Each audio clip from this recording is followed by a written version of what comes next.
Let's go! Click record and just go, baby. You gotta click record and just go. I'm not procrastinating anymore. I'm making this video because I was procrastinating a little, and I do have a migraine, so I was like, I'm not gonna do that while I have a migraine. But I'm like, screw it. I'm gonna just make the video, and I'm sacrificing fresh air for y'all, bro. Y'all better like this video. I'm sacrificing fresh air on this cruise. This is a nice drive to work. If you put the windows down, the air is starting to get cooler out, so it feels euphoric. And why orgasm by relapsing when you could just orgasm in reality? Like when weather is like this and you're on 100+ days and you're sober, that is an orgasm. You don't need to touch yourself like a loser to make yourself orgasm. Just have your life be an orgasm. Because that's how I feel right now. 100+ days. I made it to 100 days of semen retention again. I actually just hit 102 days. So yesterday 101, the day before that was officially 100, but my migraine was a little worse, and I just didn't want to make the video yet at that point, but here we are. I didn't even want to make the video today. I was gonna wait. I was like, let me wait till I get a fresh haircut on Monday, but I'm just like, I don't like, this isn't a fashion show. Like, I'm not trying to like overly care about like my appearance or whatever. I'll get a fresh haircut when I get one, but I do like this shirt. It's got some nice drip, but I am feeling good. I just had to do an update. This is my third time making it to 100+ days of semen retention. My first time I was still in Hawaii. That's crazy. Like literally like a year ago. Well, actually not a year ago now. It'd be like more like 13, 14 months ago. I was living in Hawaii. That's crazy to me. But that's when I discovered semen retention. I was like, all right, let me go on this. And I made it to like 180 days or something. And I'm pretty sure I literally, like, I'm pretty sure I stopped smoking also like the last 2 weeks. So I had finally quit smoking too. That's another thing I was struggling with. And I was at like 2 weeks of not smoking. I was good. All I had to do was continue. The withdrawals were over with. All I had to do was continue. And I remember specifically what happened. I lost this trade / investment. It was like $4,000, which at the time was like, that was a lot of the money I had. And literally, like, it was one of those things where it was in profit. It was meaning to be a short-term thing, and it was in profit. I think it was like $6,000 or something, and then it came back down. It just crashed, and I just lost it. And that was when I was down bad. I really needed to make it come up. I had literally made one. All I had to do was click, like, take that out and just continue, but I lost it. And so that made me depressed because I lost it, and I just felt like, I just felt so defeated. So I was like, let me just smoke to escape. I can't do this, man. I'm just gonna smoke to escape this tragedy that just happened. And then that night, I smoked. That night is when I had, I think, my first wet dream ever. So I don't think that's a coincidence, dude. I smoked. It was like 2 weeks. I was on 180 days of semen retention, but I was still smoking. But about those last 2 weeks, I was like, I'm done with it. I said, I'm done with this. I'm just gonna smoke. So I smoked, and that very night, that's when I had the wet dream. So I was like, is that correlated? And now looking back on it, and I'm almost like, of course it's correlated. You're not gonna have, like, because those are vessels, like weed and alcohol, whatever. Those are vessels that the devil uses in the spiritual realm to attack you. They can latch on. They can latch on through these vessels, and one of them being you're high, or you're drunk, or what, or you're just simply The obvious one is seeing something. Like if you see a naked woman or whatever, that could obviously, that's the most obvious one. That's like, if you're watching that right before going to bed, that can trigger like you having like sexual type dreams. But in my case, it was literally just the weed, because I smoked. I was already on a super high streak, 180 days. I was like, I'm hitting 200. I smoked, and I literally had a wet dream. It was my first ever. I just woke up, and my pants changed colors. I was like, what is this?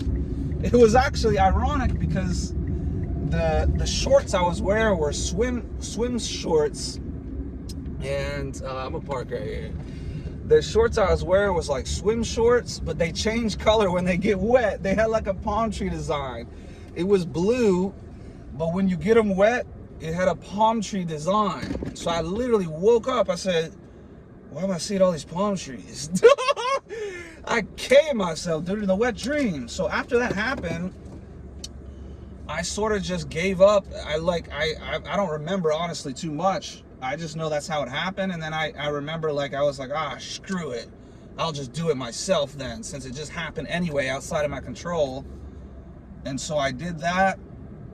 And then I relapsed for real. Because right now, like, I don't consider wet dreams relapse at all. But back then I was like, I literally just saw my pants were filled with semen. I was just like, what the F? Like, this is crazy. I thought, like, I was going to make it to 200 days. What happened? In reality, I should have just kept going, because that's not a relapse. Like, you might lose, and I've seen other people give their testimonies on this. You might lose a little bit. Like, you might lose like a day or two of benefits. Like, you will feel the difference after you release, even if it's a wet dream. But a day or two later, you bounce right back, and it's like you're right back. It's almost like a dip in the crypto market. Like, you have it up and it goes down, and then it goes right back up. That's what happened. I just liquidated my net worth. But we're made whole again, because I got some capital I invested, and the very next day the market starts shooting off. So I'm so thankful for that. I'm so blessed to be able to replenish what I lost, because I was literally suicidal last week or 2 weeks ago, whenever that was, the beginning of August. Suicidal thoughts, literally. And today I'm just like, I couldn't possibly have those type of thoughts, especially after replenishing basically what I lost. Now we're good to go, baby. Let's go to the moon in the altcoin season. Y'all better get in before it starts taking off. But yeah, so that was my first time on super retention, 188 days. Wet dream made me relapse, like, for real, multiple times myself. And then then I tried it again, and I made it to like 40 days. But then that's when I chilled with that girl. I cuddled with that girl. I was literally on like 40 days, and I literally told her, I told her, like, I'm on super retention. But I think she was like, I just think she was a whore. But she was just trying to hook up. Like, she came over, we smoked, and then we were just sitting there or laying there on the couch cuddling. And in my past, I would have said, all right, forget the movie. Let's get to it. You always put the movie on. It's like, what am I gonna pick? You choose something. Hey, this movie ain't getting watched. You know what I mean? But that's the past self. Now it's like I could probably watch a whole movie with a girl without like getting sexual at all. But you know, that's hard. I've been thinking about that also. It's like, dude, I was so used to like having sex with girls and getting intimate or whatever. Like, I genuinely don't know how to do like a celibate till marriage type of relationship. That's the way God ordained. But it's just like, I don't even know, like, that's gonna be like interesting. Like, the next girl I date, if it ever truly does happen, I'm gonna be committing to celibacy till marriage. So it's gonna be interesting to date, but I think it's way better actually, because you actually get to know the person, and you actually get to like fall in love and see if you're actually attracted to them and not just their body. Because a lot of these people, they get married or whatever because it's just, oh, they have a really big butt or big boobs, or I like her face, the way she looks. And then those looks start to fade, and then the marriage fails because it was based solely on the looks. You know? So I think if it's based on the looks and sex, it's doomed to fail, because what happens when your looks fade and you can't have sex anymore? But then again, I just heard this dude talking about he was having sex at 80 years old, or so. I was like, dang, I didn't know you could even do it that old. But yeah, I'm definitely trying to get married. I'm not trying to have sex before marriage anymore. But in that case, I was sort of like, because that's the thing. Like right now, I'm not even thinking of it. But when you relapse, it's like literally, it's the only thing you're thinking of, dude. Because I'm sitting here right now, I'm telling you, straight up, I have zero like desire to even do that. Like I want to be celibate till marriage. I don't need to have sex. I don't want to. It's whatever. Like it's whatever. I don't care. And actually, stopping weed has been much harder. I'm trying to finalize that, but I'll get into that in a second. But it's one of those things where it's like, it's just, man, it's crazy being on this journey, how your thoughts are literally different. Because when you relapse, you're literally like, oh, I might as well relapse again. Like I might as well choke the chicken, stroke the chicken, whatever it's called. Stroke the chicken, is that what they call it? I'm just stealing other people's terms. I used to call it stroke the turkey. People are like, what are you talking about? You stroke the chicken. I don't even know if that's the right thing. But instead of doing that on a high streak, you're just like, I'm not wasting my streak. Let me remain on it. But when you're in that state, you're like, oh, I'm just going to fornicate. So with that girl, I was like, screw it. Let's just do it. Like, I miss doing this. But then I told her, I was literally like, I'm on semen retention. It was like a conflicting thing because I was on semen retention and I even told her, and she brought it up as we were laying there. She's like, so what were you talking about when you said like you were on semen? Like, what does that mean? And I was just like, oh, I'm just like, I'm celibate. And then, dude, I think literally, I don't know the exact timing, but I think literally like a couple minutes later, she called her Uber. She called an Uber, dude, and I was like, whoa, why you call your and I was just like, dude, it was so obvious she wanted to smash, but I didn't. But, you know, when you're laying there with a girl and she's got her, like, butt rubbing up on you and whatever, and it's like, dude, that's hard not to get horny. That's why I was bringing up the fact how it's like, dude, how do people have celibate relationships for, like, years on end? That is, like, I don't even know how that's possible. But I guess if you don't put yourself in that position, like watching a movie, cuddling on the bed, I guess it makes it easier. But then it's like, dude, if you're not being intimate with your girlfriend, I mean, it's like, what do y'all do? Like, y'all just talk? Like, so it's like, I'm gonna have to relearn how to date a woman in a godly Christian way, because all the girls I've dated in the past, it's always been like, let's just smash, let's get it in, let's hook up. Now, it doesn't mean we hook up and never talk again. Like, we would just, like, you know, be intimate, you know what I mean? But that's just so toxic, especially if it's not with the right woman. But regardless of what all these dudes say, sleeping around with a lot of different people, men or women, it has negative effects. It does. Now, factually, objectively, it has worse effects on the woman from an attractive standpoint and from a biological, like, personal standpoint. It's going to be hard for them emotionally and internally, whereas the man, it's like, I can't even tell you some of the girls, I don't care anything about them at all. It's not going to affect me in, like, more of the emotional aspect, but yeah, it's obviously going to affect women more. But this whole idea, like, oh, like, men can just sleep with 500 people, you know, it's not going to matter. That's cap, dude. Like, it's unhealthy. It's unnatural. It's better to just, like, have sex with one woman 1,000,000 times. Why do you need to have sex with 1,000 different women or whatever? Just have sex with the same woman 1,000,000 times in the confines of marriage. That's exactly how God set it up. And then the sex itself is actually going to be better, because you're going to familiarize yourself with somebody. Like, have you ever just met a girl and hooked up and you're just like, dude, this girl is just awful. She's boring. She doesn't even know what she's doing. It's just like, there's no chemistry there. I thought this was supposed to be like the most amazing time ever. That's because you're doing it wrong. You're not supposed to be hooking up with girls like that. And I was doing it for years, dude. I'm not going to say how many women I've hooked up with, but it's a lot, dude, and I regret all of it. I'm not happy or proud of that like some of these red pill losers. Oh, dude, my body count's over 1,000, dude, I'm telling you. Dude, that's so corny. That is so cringe to brag about. You should not brag about your body count. I think it's more impressive and more respectable and honorable if somebody's like, oh yeah, I married my first one and I was there first. To me, that's the most admirable, respectable thing.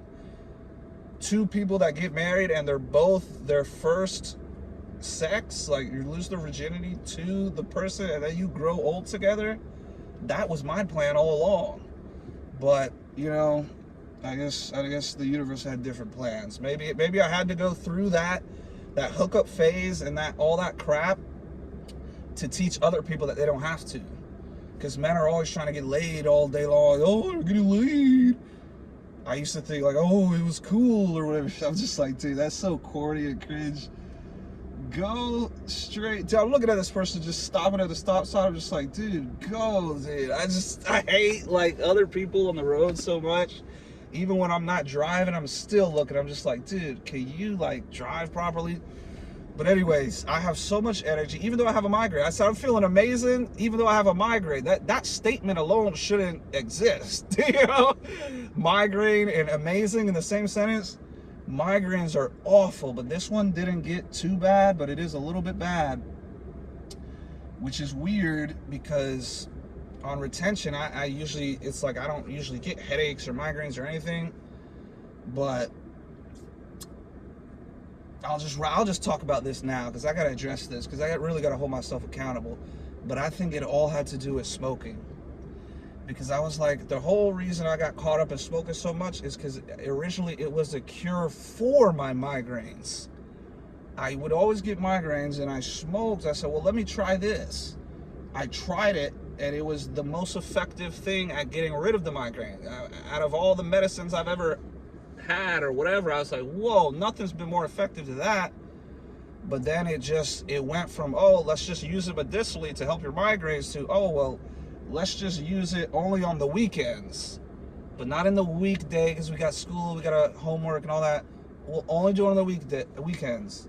And then it's changed. Well, we could do it on 1 or 2 weekdays. It won't hurt. And then long story short, it just transitions to, let's just do it every single day. So that's been my life for the last 7-8 years, is smoking weed every single day. It's not even necessarily the weed, the plant. It's like a vape. It's a vape version of the weed. They call it dab pens, or Delta is like the legal version in the state that I'm in. But it's all the same crap. It doesn't matter if it's THC, HHC, HXC, they have all this crap. I'm just like, dude, I'm smoking this crap. And I'm just like, dude, you don't even know what's in this. I'm sitting there smoking, telling people, you gotta watch out for McDonald's. They're putting all types of chemicals and stuff in the food.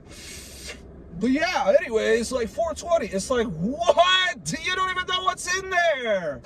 So, and I'm literally like, dude, I'm frying my brain, dude. And so, really, I officially just made it official, like, but I've said that 100 times. That's why, like, dude, addiction, like, it can cause insanity.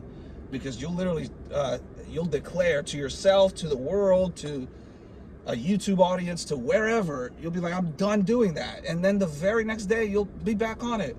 So even though I'm saying this, by next week, I could be smoking again, but I'm really going to try my hardest not to, because I realize that it is directly correlated with things going wrong in my life, dude. It's not even a coincidence. And I know because last night, or the day before, or something like that, see, it messes up your memory also, but I smoked and I was like, this is the last time. I'm not doing it anymore. I'm done. And then that night or something, I was like, well, just one more. But I know that I shouldn't do this because bad things are going to happen. Once you do, in fact, if you saw my last updates or whatever, when I lost half my net worth, I was high the whole time. So I was like, I don't even think that would have happened if I wasn't smoking. But I got replenished, right? I got a nice chunk of capital to invest. And then that was all sober. I was all sober doing that. And then I had this feeling like, oh, let me celebrate. Now that all that's taken care of, I got my investments back, I'm good. Let me just smoke and let me enjoy this meal. And then, oh, I'll really be euphoric.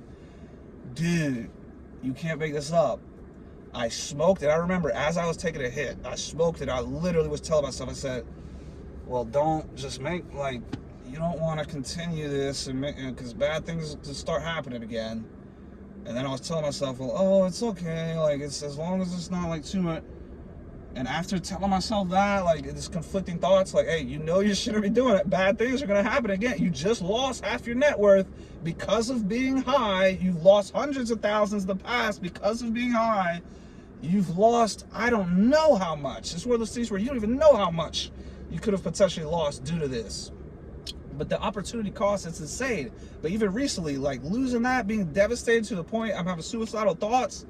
And then on top of it all, God blesses me with this nice loan, this nice capital to invest, and I'm right back. The whole problem that was really making me depressed solved just like that. And then I had the audacity to smoke. Guess what happened? I smoked. I went to sit down, and I bumped the table, and dude, the drink fell off and splashed open and poured all over the carpet. This is orangeade from Highway 55. I had 1 or 2 sips in. I literally was waiting. I was like, let me just wait. Let me wait till I smoke, and then I'll eat, because it's better when you eat or some stupid. I smoked as I was telling myself, like, oh, be sure, like, you said you're going to be done. Bad things are going to happen if you continue this, especially after being blessed with this capital. I smoked, and then I spilt the drink everywhere. It stained the carpet. I'm just like, you have got to be kidding me. And this is when I had a migraine also. So I really needed, like, hydration. I really needed a drink, and I spilt it all, literally a couple seconds after smoking, when I knew I shouldn't have. After being sober all day and everything going well, getting the capital, investing right before everything starts to take off, it was just in the nick of time. It's like a blessing to be able to make that happen. And then it's like, don't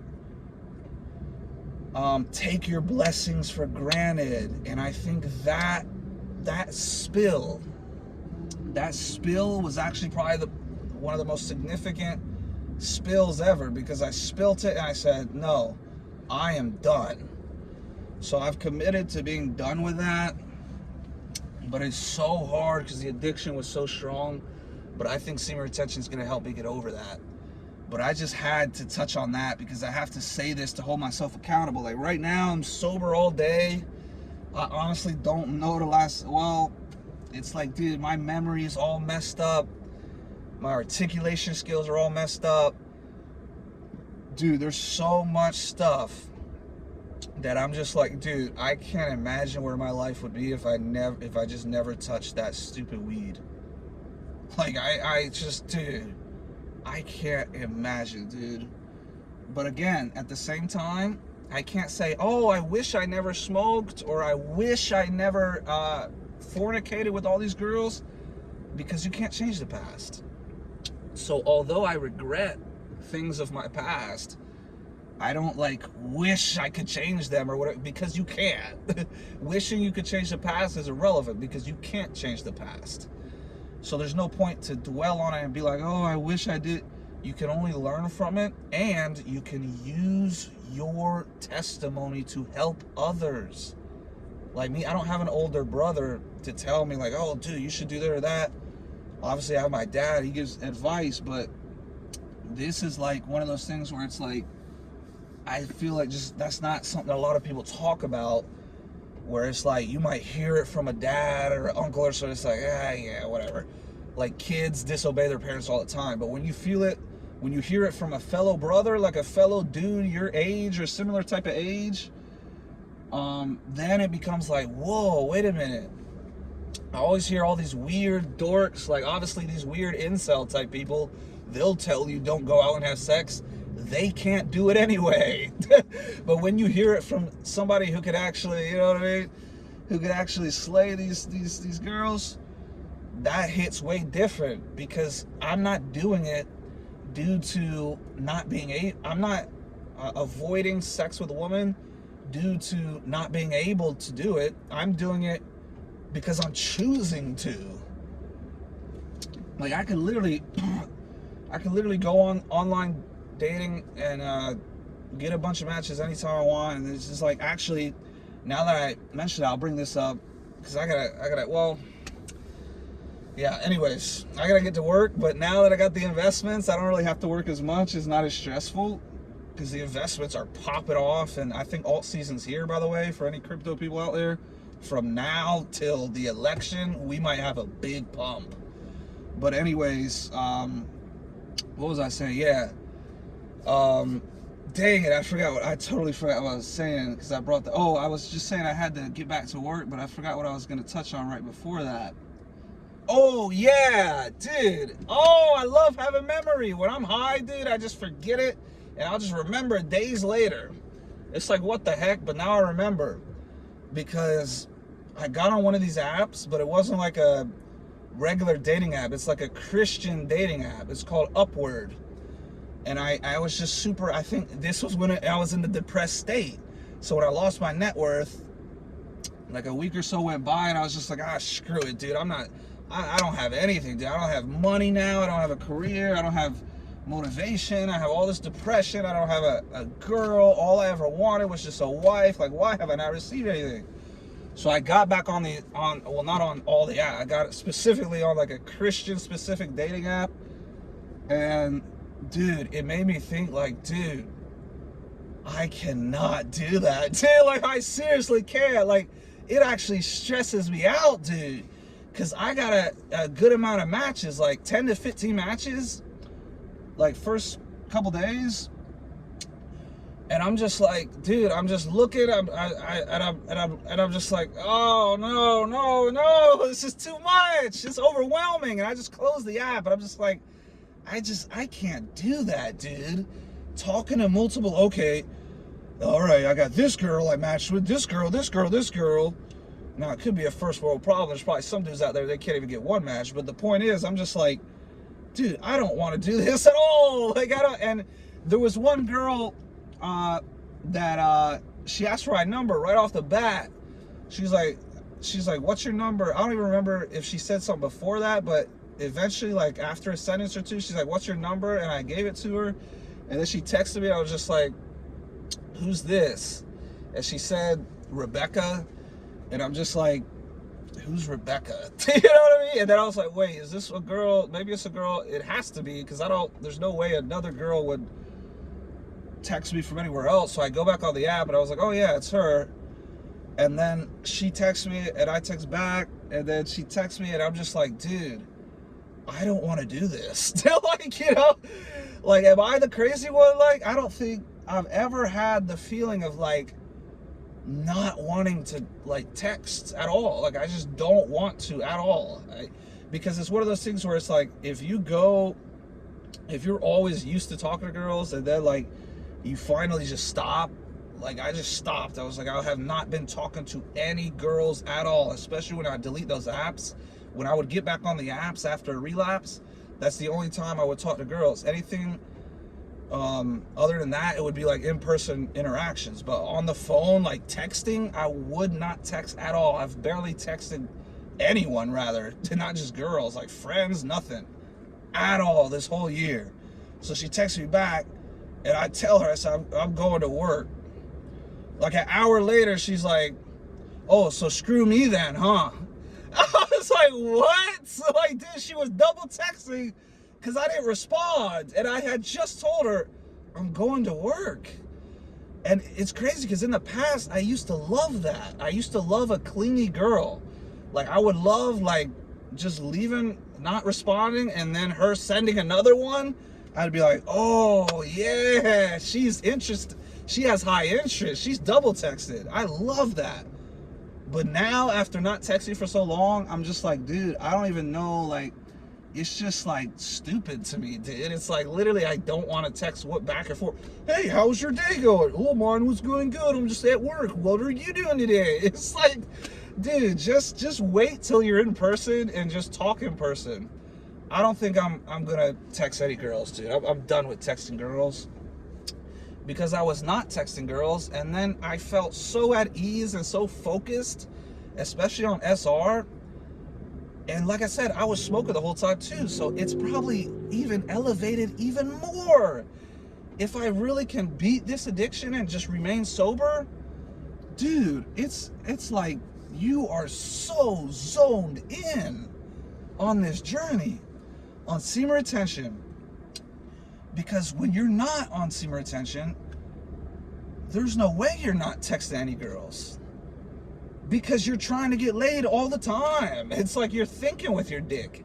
If you're thinking with your dick, well, the primary thing you're going to be concerned about is like, oh, well, did this girl text back? Or what should I say to this girl? Or how do I make it where I can meet up with this girl? It's like, dude, all those thoughts, that's a lot of energy that's put behind that crap.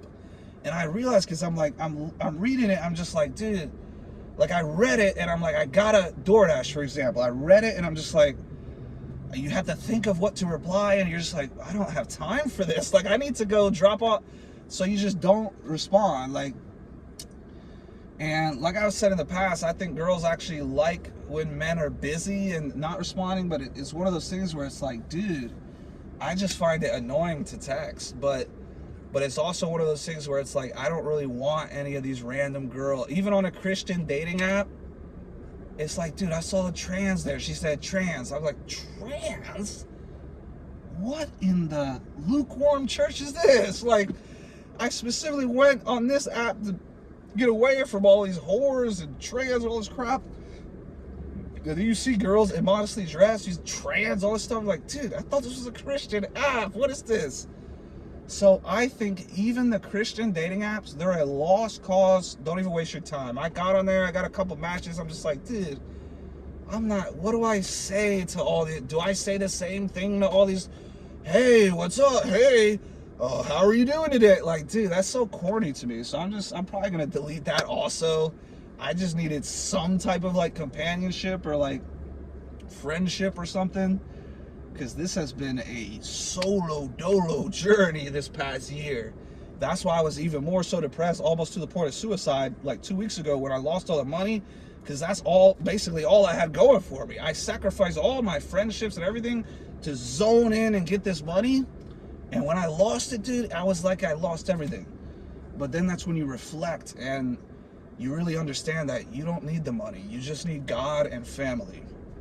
That's really all you need. You don't even need friends. If you have God, family, because a lot of friends can turn on you and just destroy your trust. Family, it's a lot less likely. Now, even family, like I said, my first go around, it was my own cousin. Technically my dad's cousin. I don't know what he would make, I don't know what that would be considered to me, but my dad's cousin, blood cousin, stole 6 figures from us. And it costed me over $1 million in the last bull run. So that was family. So even family you can't fully trust, but family is obviously better than just some random friends, because friends can betray you also. But that's why I say I have no problem with just being focused on myself, God, and family. And yeah, I'm content with that. But really, I've just wanted a wife this whole time. But I think there's no other explanation for me at this point, is that the weed was preventing me from getting a wife. And speaking of wife, this girl, maybe she's working today. I officially have a crush on her, definitely. And maybe even she has one on me. Because once again, dude, she initiated conversation. I was in there picking up and she literally was like, hey, how are you doing? And I was just like, oh, snap. Like, you know, I was just there to pick up the pizza and leave, but she basically started another conversation with me. I haven't talked to her in like 2 weeks or so, especially after this whole depression debacle. I was just like, I'm not trying to deal with anything. So I wasn't even really acknowledging or caring about her. And then randomly it just popped up. She actually lifted my spirits because I was a little down. I was like, what am I going to do? And then she just started talking to me, and then I was really like, all right, I'm gonna just carry on this conversation. Usually it'll just be a little, but I was like, I'm gonna carry on this conversation. So we talked for like 2 to 3 minutes right there, like in front of everyone. And dude, what I noticed is, dude, the other girls got jealous, dude. They were hating, yo. They got mad, dude. because I don't talk to any girls in there. Like, there's like multiple different cute girls in there. Like, some of them, every time I walk in, I can sort of sense like, oh, they think I'm cute. Like, some of them straight up like always talk to me all the time. But this one girl that I personally like, that's the only one that I've like carried on a conversation with or like flirted with, really. So I was talking to her in front of everybody, and I was just like, oh, what are your plans for the fall? Oh, you're going to college. And I said, oh, so you want to be a teacher? Yeah, blah, blah, blah. I said, oh, you're good with kids. And then I just said, I even mentioned something about her parents. I was like, oh, so you dyed your hair blonde?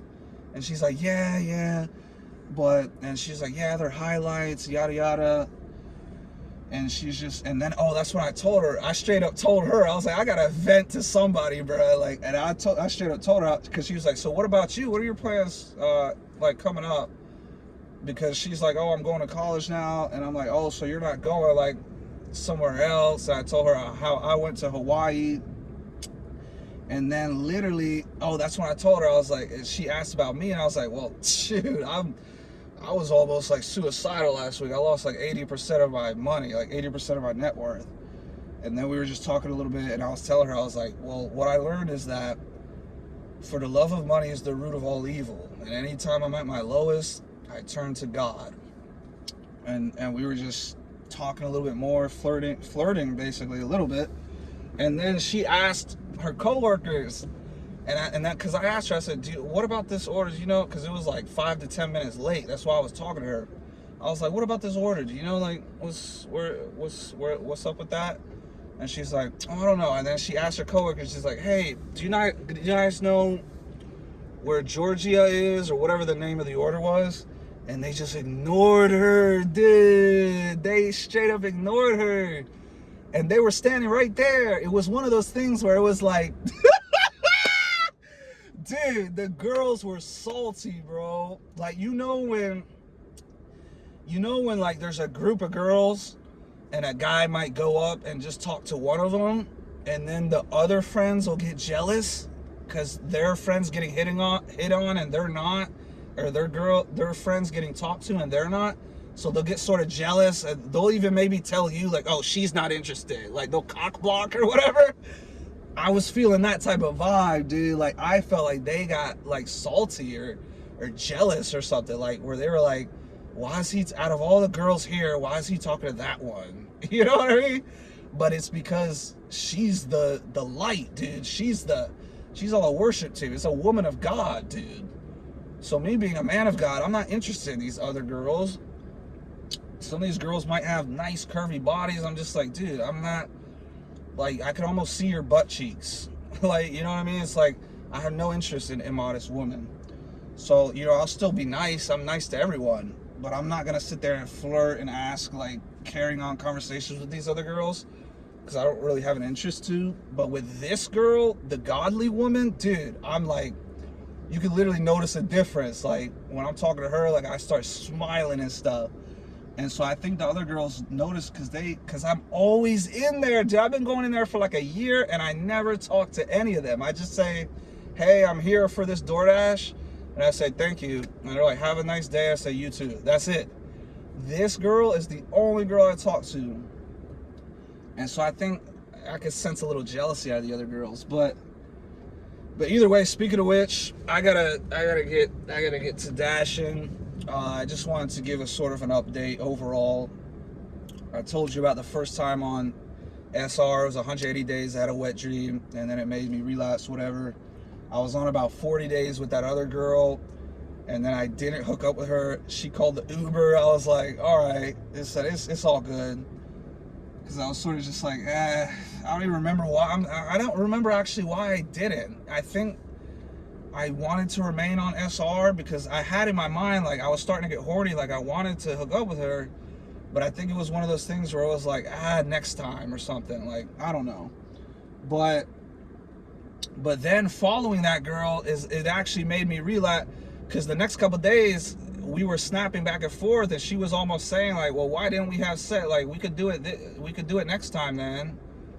And then, you know, she just disappeared or something, I don't know. But that made me relapse again. And then I went on 100 something day. I think it was 150 days. The most last time, like 150 days or over 100 days. I don't remember. It's in my videos. But that's when I actually relapsed with a girl. I fornicated with the girl. I couldn't take it. I was just like, I had all these temptations. Like, dude, it was crazy, dude. It was crazy. Dude, I literally had like, oh, I'm not even gonna say it, dude. I'm not even saying it. But I had all these girls, like, and I was literally like, dude, why are all these girls showing up when I was like releasing and trying to get laid? Like, none of them showed up. But now that I'm on 100+ days again, now they're all showing up. So eventually I just gave in, and one of them I fornicated with. I didn't have sex, but we did basically everything other than sex. And I just busted a huge load, and then I instantly felt like, dang it, why did I do that? I was like, that was not worth it. Like, so then, yeah, that was my second time over 100, and then now officially, I can't believe the summer's already over. This is my third time 100+ days. 102 days right now. I'm feeling good. I'm feeling sober. Even though I have a migraine, I'm still feeling great. Like, dude, it hits different just being sober, but also it helps that it's correlated with the temperature coming down. It's a lot more cooler now.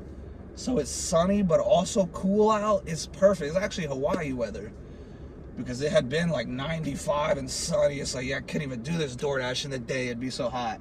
But now it's starting to be perfect again. Sobriety, it's different, dude. I was wasting all of these journeys, dude, because I was smoking the whole time. It hits way different, dude. Like, this is like I still have a migraine, so I'm not even really, and I'm probably gonna have a couple withdrawals. That's always been the reason I go back, is because of the withdrawals. But dude, if I make it out of this, when I make it out of this withdrawal phase, in 100+ days, dude, it's gonna feel euphoric. Forget about orgasm through ejaculation. You have orgasm through waking up, just walking outside. Like, on 100+ days, it feels euphoric. And this is coming from somebody, I've been struggling with a weed addiction this whole journey. I finally am trying to attempt to kill that. See, I just had thoughts just now. I said, yeah, just do it after you make this video, though. You know what I mean? Do it later tonight. Those temptations are crazy, dude. But I'm gonna try my best to not do it. If anything, I'll phase off of it. But I cannot continue that daily cycle of smoking, dude. That is insanely unhealthy, dude. It is insanely unhealthy. Like, I genuinely, like, I'll watch these political debaters and stuff like that. I'm like, whoa, that guy's smart, but he's not really right, though. He's smart, he has intelligence, but he's just not correct on this issue. Dude, I feel like I could be smarter than all these people.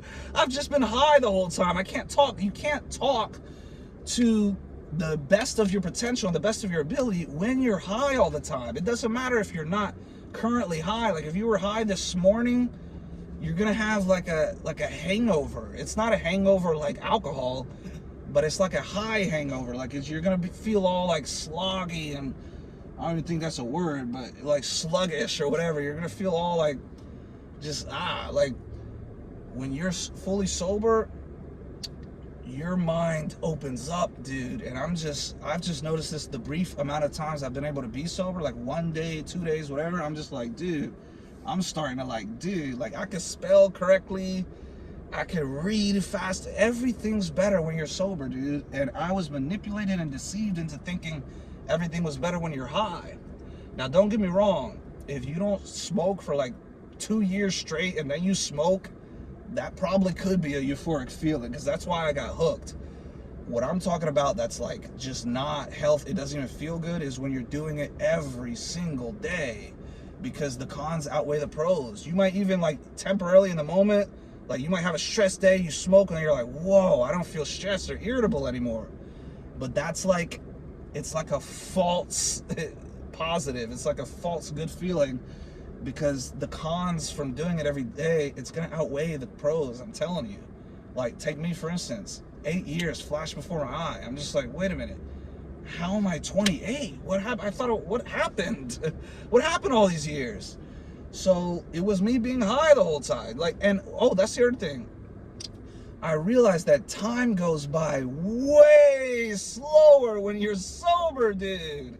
When you're high, you can literally just smoke and a week will go by. You'll just be like, I mean, yeah, the week went by. I mean, that was quick. I mean, I don't even really remember what happened. It's all a blur or whatever. That week went by. Dude, when you're sober, if a week goes by, you could be like, okay, Monday morning, yep, we went for breakfast over there. Yeah, Tuesday lunch, we went over there. Wednesday night, dude, you could remember the whole entire week. Tell me in the comments if I'm the crazy one. Like, if you don't struggle, if you've never struggled with smoking, can you remember, like, the whole week? Like, what you had for breakfast every single day? Because I feel like if I got sober, there's no way I wouldn't be able to remember what I ate 5 days ago. But maybe that's not correlated to the weed, but I know that memory loss certainly is. I just don't know how bad it is or whatever. Like, I don't know how good my memory's going to be when I fully get sober. I just know for a fact it's definitely going to be better. But semen retention particularly, because that's what this video is about, I suggest and advise every single person get on it. And I suggest and advise every single person stop smoking weed if you are. Now, me always being struggling with smoking weed is one of those things where just because I struggle with something, that doesn't mean I'm a hypocrite, especially if I'm telling you not to do it. That's what an addiction is called, you know? If I confess that I'm addicted, I say right here, don't smoke. It's unhealthy for you. It's bad. Bad things can happen. And then later tonight I go smoke. That doesn't make me a hypocrite. That makes me an addict. And you can be an addict. Dude, these people can't drive, dude. I'm just like, dude, they don't even know how to, oh my goodness, it's just a stop sign, dude. But, like, dude, like, but yeah, like I was saying, it was like, it's one of those things where it's like, I could be addicted to something and still tell you not to get addicted to it. That could be the entire reason I'm telling you not to do it, is because I'm addicted. So, but in regards to semen retention, I'm telling you not to do it, and I'm also not doing it. With weed, I'm saying, like, don't do it, but I'm struggling to stop doing it. But I ask for prayer in that regards. Any Christians out there, please pray for me, because prayer is strong and powerful, and I believe a righteous prayer is very powerful. Like, if you're fully sober, you're not having sex, you're not stealing, you're not robbing. Now, obviously, that doesn't mean you're going to be perfect, because no one is without sin, but you can stop, like, most sins. Like, you cannot steal, you cannot have sex before marriage, you cannot, you know, have an addiction to an idol, like idolizing weed. I guess that would be considered a sin, even though weed itself is not a sin in the Bible. It still says be sober-minded and diligent. And I've realized, just as being sober-minded, I'm way more diligent, dude. I'm way more smarter, intelligent, everything. Like, dude, I'm talking like a rabbit right now. I've been talking nonstop for 48 minutes, dude. I couldn't do this if I was high. Or maybe I could, but I would just be like, wait, what was I talking about? And then I'd just go all over the place. But in this case, dude, I think everyone should get on semen retention. It is obviously one of the best things a man could do, in addition to sobriety. And that's been my problem. All these journeys I've done, I haven't even truly tapped in to the true potential of semen retention, because I've been high the whole time. I haven't done it a long period of time while being sober. So that's what's coming up. This is a long video. I don't want the battery or something to die, so I'm gonna just end it here. But yeah, Jesus Christ is King. Crypto's going to the moon. I'm back in it, baby. I'm feeling euphoric. I'm gonna try and be sober from here on out. Everyone should get on semen retention. Every single person should accept Jesus Christ as their Lord and Savior. All these fake religions, it's not going to take you to heaven. It's not going to help heal you and fulfill you like the true Christ will, the one true God. So that's what a lot of my content is going to be moving forward, especially as I'm sober. It's like, I think weed has been holding me back from everything. It's like, it couldn't just take me away from Christ. but it's basically like limiting my full potential in evangelizing and content creation and just business, investing, everything, every aspect of life. Communication, it's just been diminished, and I want it to not be diminished anymore. The semen retention is good. I'm good to go with semen retention. I just need to do it while sober also. And I strongly advise everyone watching this, you do the same. Sober plus semen retention, you're gonna feel amazing. I'm feeling amazing even with a migraine, which is like impossible.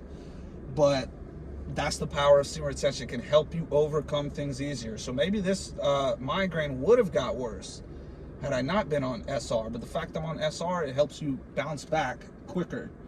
So everybody get on semen retention. I hit 100 days again, and I'm not letting up. I think this is the final one. Like, this one might be the final one until I meet my wife. And it might take 1,000 days. It might whatever. Like, I might meet her at 400 days, and then we stay celibate until marriage, and then it ends up being right at 1,000 days that I finally I might make it to 1,000 days. You know what I mean? Who knows? But I am not relapsing. Like, I don't even have the desire to anymore, honestly. And I think the weed is also correlated to that. It's like, if you smoke and then you edge, recipe for disaster. Even if you don't smoke, if you edge, recipe for disaster. That's one difference about this journey than all the others. I have not been edging at all. I had a couple little stretches and I was like, oh, let me just stretch it out a little bit. Couple little strokes in total. But other than that, dude, I have not been edging at all. That helps so much with semen retention. But I'm going to get out of here. I'm going to let you guys go. I just feel like a new man. I feel like we're about to go up from now. The worst is over. We're only going up from here.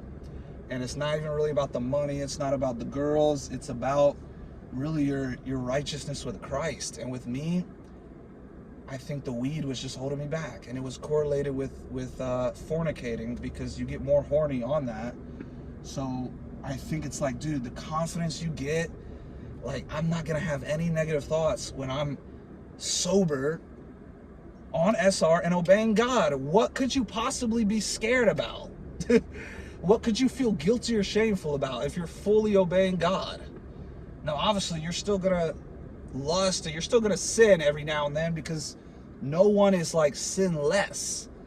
So you can diminish your sins. That's what the sanctification process is. The closer you get to God, the less you sin.